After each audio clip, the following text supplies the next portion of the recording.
大家好，我是内分泌科主任赵露。最近很多人开始咳嗽，而且一遇冷风就加重，这种情况多半是寒气钻到肺里了。典型的表现就是咳白痰、喉咙发痒，特别怕冷，早晚咳得很厉害。今天我给大家说个简单管用的食疗方子，叫生姜葱白饮。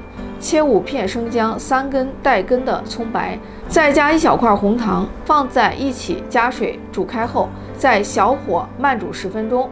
趁热喝，一天喝1到2次就行。这个方法呢，适合受凉后的咳嗽，或者老咳嗽一遇冷就犯的朋友。